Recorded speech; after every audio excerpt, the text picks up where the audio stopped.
Hábogi by Andrew Langs. Once upon a time there lived two peasants who had 3 daughters, and as generally happens the youngest was the most beautiful and the best tempered, and when her sisters wanted to go out, she was always ready to stay at home and do their work. Years passed quickly with the whole family, and one day the parents suddenly perceived that all 3 girls were grown up, and that very soon they would be thinking of marriage. "Have you decided what your husband's name is to be?" said the father laughingly to his eldest daughter one evening, when they were all sitting at the door of their cottage. "You know that is a very important point." "Yes, I will never wed any man who is not called Sigmund," answered she. "Well, it is lucky for you that there are a great many Sigmunds in this part of the world," replied her father, "so that you can take your choice. And what do you say?" he added, turning to the second. "Oh, I think that there is no name so beautiful as Sigurd," cried she. "Then you won't be an old maid either," answered he. "There are 7 Sigurds in the next village alone, and you Helga." Helga, who was still the prettiest of the 3, looked up. She also had her favorite name, but just as she was going to say it, she seemed to hear a voice whisper, "Marry no one who is not called Hábogi."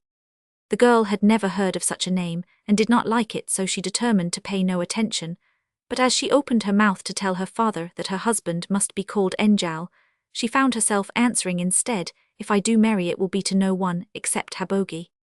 "Who is Hábogi?" asked her father and sisters. "We never heard of such a person." "All I can tell you is that he will be my husband if ever I have one," returned Helga, and that was all she would say. Before very long the young men who lived in the neighbouring villages, or on the sides of the mountains, had heard of this talk of the 3 girls and Sigmunds and Sigurds in scores, came to visit the little cottage.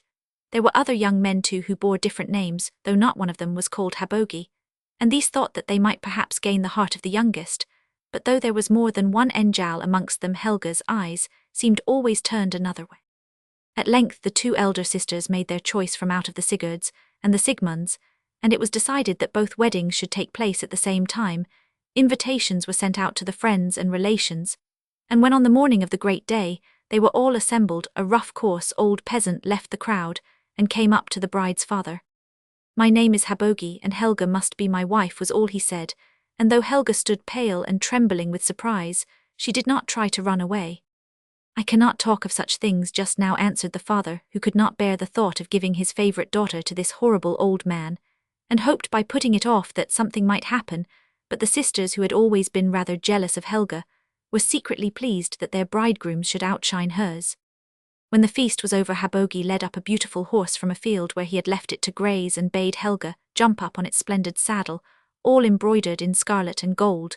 "You shall come back again," said he, "but now you must see the house that you are to live in," and though Helga was very unwilling to go, something inside her forced her to obey. The old man settled her comfortably, then sprang up in front of her as easily as if he had been a boy, and shaking the reins they were soon out of sight. After some miles they rode through a meadow with grass so green that Helga's eyes felt quite dazzled, and feeding on the grass were a quantity of large fat sheep, with the curliest and whitest wool in the world. "What lovely sheep! Whose are they?" cried Helga. "Your Hábogi's," answered he. "All that you see belongs to him, but the finest sheep in the whole herd, which has little golden bells hanging between its horns, you shall have for yourself." This pleased Helga very much, for she had never had anything of her own, and she smiled quite happily as she thanked Hábogi for his present. They soon left the sheep behind them and entered a large field with a river running through it, where a number of beautiful grey cows were standing by a gate, waiting for a milkmaid to come and milk them. "Oh, what lovely cows!" cried Helga again. "I am sure their milk must be sweeter than any other cows. How I should like to have some! I wonder to whom they belong." "To your Hábogi," replied he, "and some day you shall have as much milk as you like.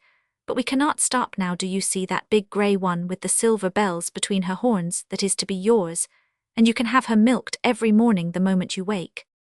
And Helga's eyes shone, and though she did not say anything, she thought that she would learn to milk the cow herself. A mile further on they came to a wide common with short springy turf, where horses of all colours with skins of satin were kicking up their heels in play. The sight of them so delighted Helga that she nearly sprang from her saddle with a shriek of joy. "Whose are they? Oh, whose are they?" she asked. "How happy any man must be who is the master of such lovely creatures." "They are your Hábogi's," replied he, "and the one which you think the most beautiful of all you shall have for yourself, and learn to ride him." At this Helga quite forgot the sheep and the cow. A horse of my own, said she. Oh, stop 1 moment, and let me see which I will choose, the white one, no, the chestnut, no. I think, after all, I like the coal-black one best, with the little white star on his forehead. Oh, do stop, just for a minute. But Hábogi would not stop or listen. When you are married you will have plenty of time to choose one, was all he answered, and they rode on 2 or 3 miles further. At length Hábogi drew rein before a small house, very ugly and mean-looking, and that seemed on the point of tumbling to pieces. This is my house and is to be yours, said Hábogi as he jumped down and held out his arms to lift Helga from the horse. The girl's heart sank a little as she thought that the man who possessed such wonderful sheep and cows and horses might have built himself a prettier place to live in, but she did not say so, and taking her arm he led her up the steps.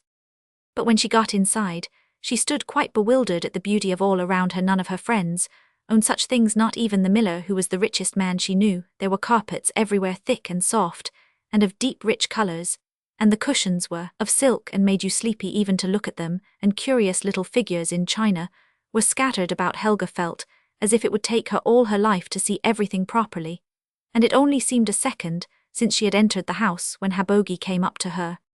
I must begin the preparations for our wedding at once, he said, but my foster brother will take you home as I promised in 3 days.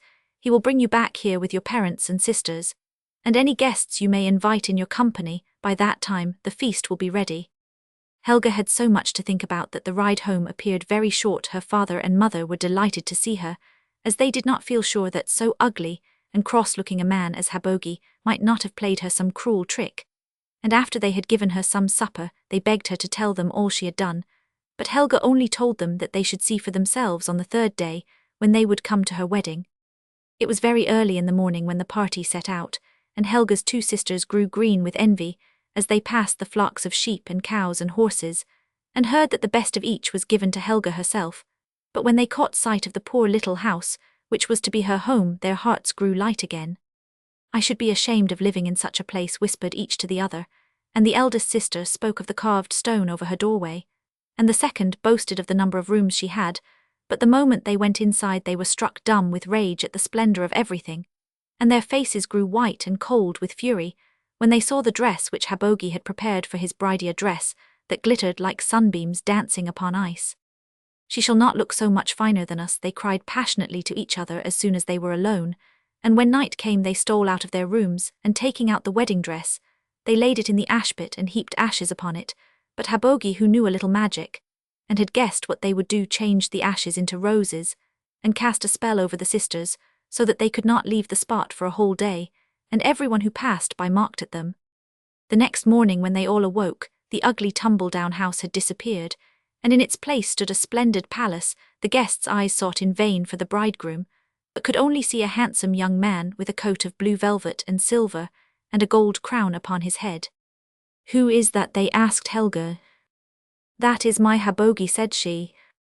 From Nieuwsland is came Volksmarchen,